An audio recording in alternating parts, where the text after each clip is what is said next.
Being the icon she is, Lara Croft is no stranger to appearing as a cameo or reference in different media. But nowadays, it seems like she's present in lots of video games other than Tomb Raider. So much so that it became a recurring joke in the community saying that she's everywhere but in Tomb Raider. I won't go in details in all the collaborations cause there are too many and it's not very relevant, but since 2021 she has appeared in many games. Some more famous like Fortnite, Call of Duty, Fall Guys and Dead by Daylight, and some, let's say, more niche like Power Wash simulators, some gacha-like games, and even a pinball recently. I listed all of last year's collabs in my 2024 Tomb Raider retrospective if you're interested, and I will mention the new ones at the end of the month. The point of this video is to share my theories about why I think Tomb Raider has had so many collabs in the past few years without a main game release. Because since 2018 with Shadow, well 2019 if we count the DLCs and the definitive edition, there hasn't been any main Tomb Raider game, and the only releases were the remasters last year and this year, and the deception that was Tomb Raider Reloaded in 2023.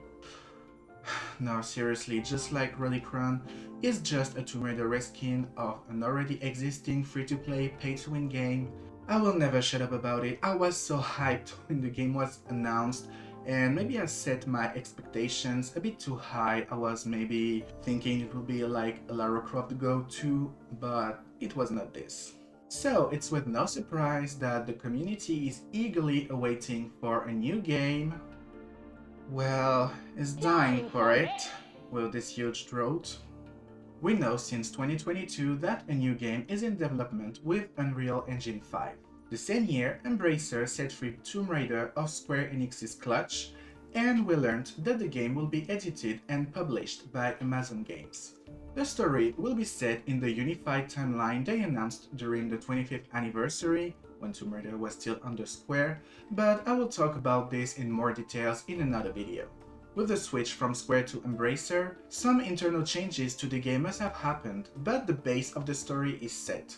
A reboot Lara with more confidence traveling the world. Those changes might explain why the game takes so much time to be developed, especially if, and I quote Crystal Dynamics on it, it includes all the elements that have made Tomb Raider one of the most revered franchises in gaming, giving players control of the confident and multi-dimensional hero Lara Croft in an environment that rewards exploration and creative pathfinding with mind-bending puzzles to solve, and a wide variety of enemies to face and overcome. Crystal Dynamics is drawing on the power and cutting-edge technology of Unreal Engine 5 to take storytelling to the next level, in the biggest, most expansive Tomb Raider game today. The title is currently in early development, and additional details will be announced at a later date.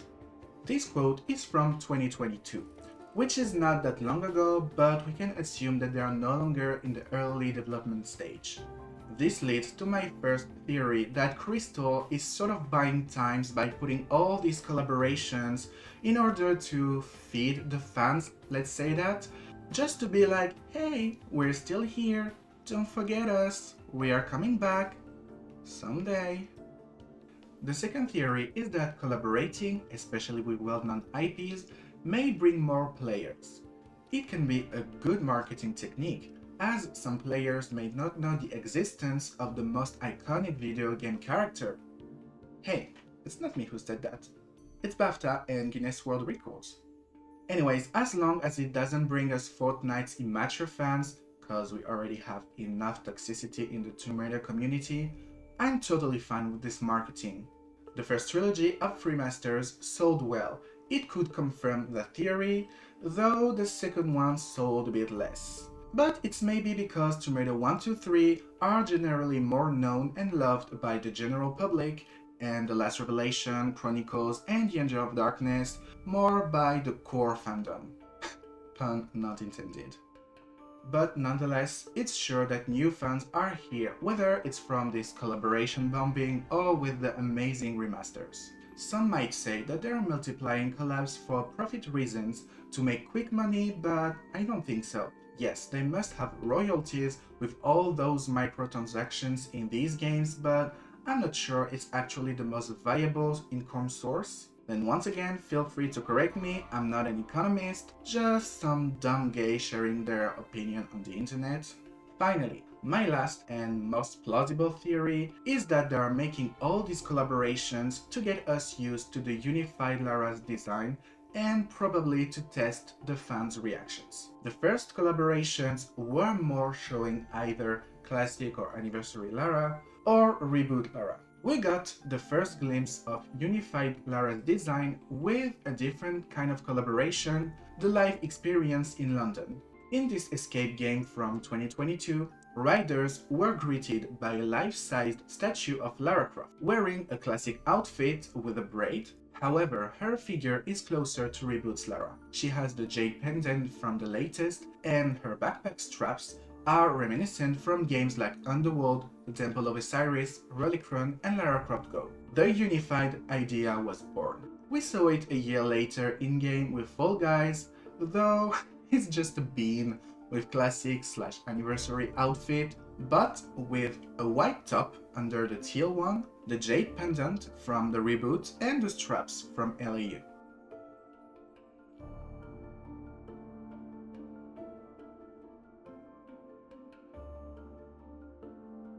It's really with Call of Duty Lara that we got an idea of what she would look like.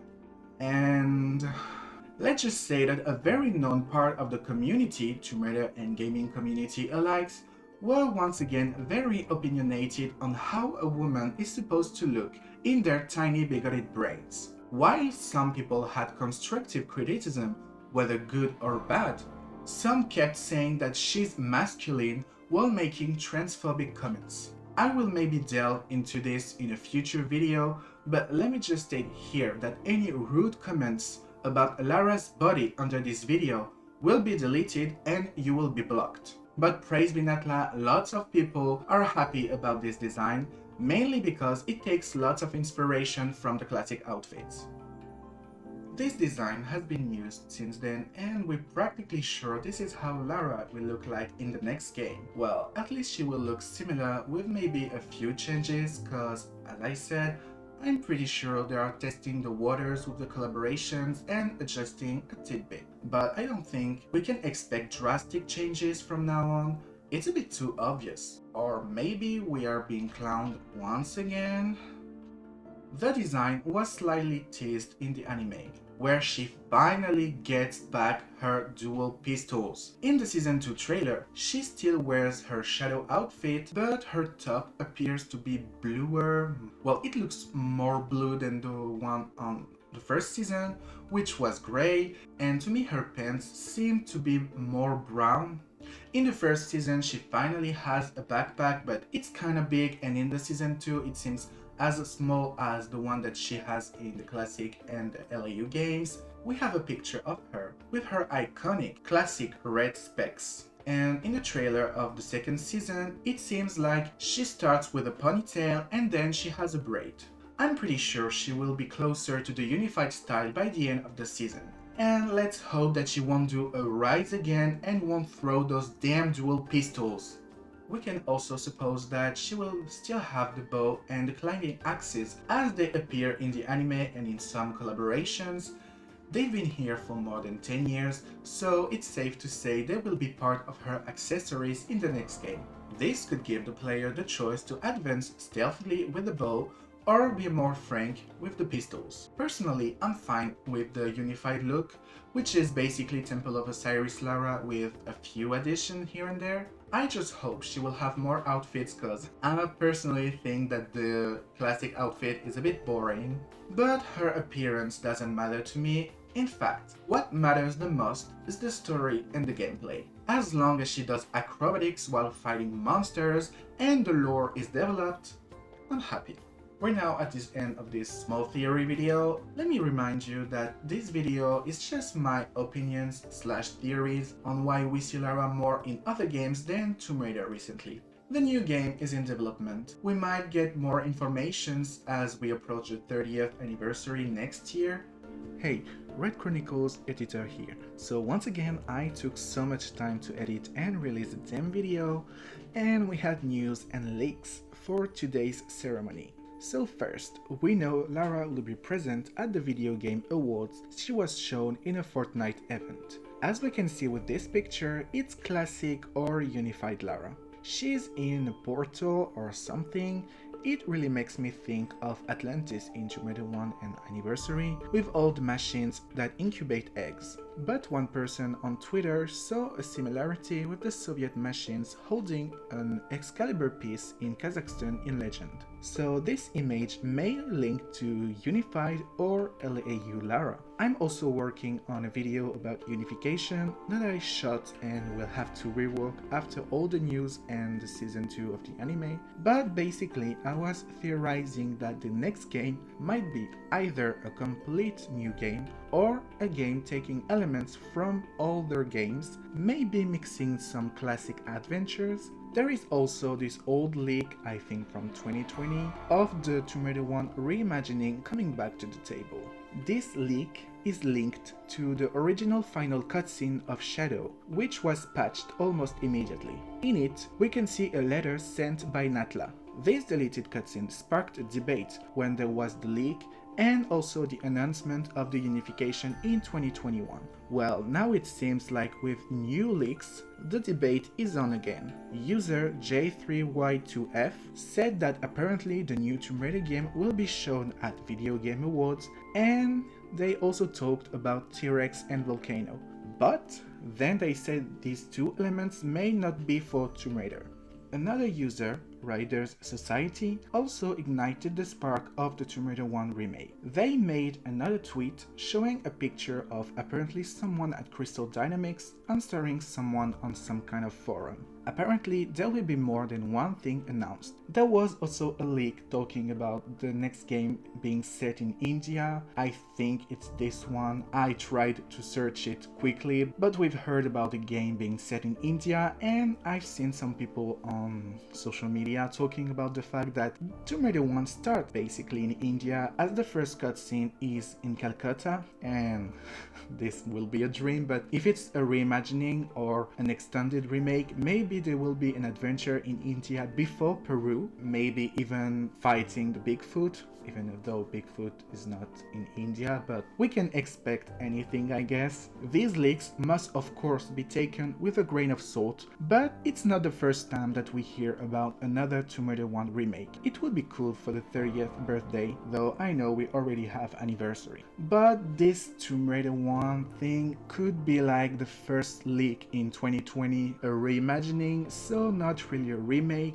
but just a similar story with some elements taken, like Natla, for example. What do you think? Would you like another Tomb Raider 1 remake? If there is one, I hope they also remake Unfinished Business, cause I think it was a missed opportunity in 27, and then work on Tomb Raider 2 and Golden Mask remakes, and so on. Why not dream? When this video is out, the season 2 of the anime will already be out, but I would not have watched it cause I'm recording this the day before, so I will talk more about it in my next video about unification.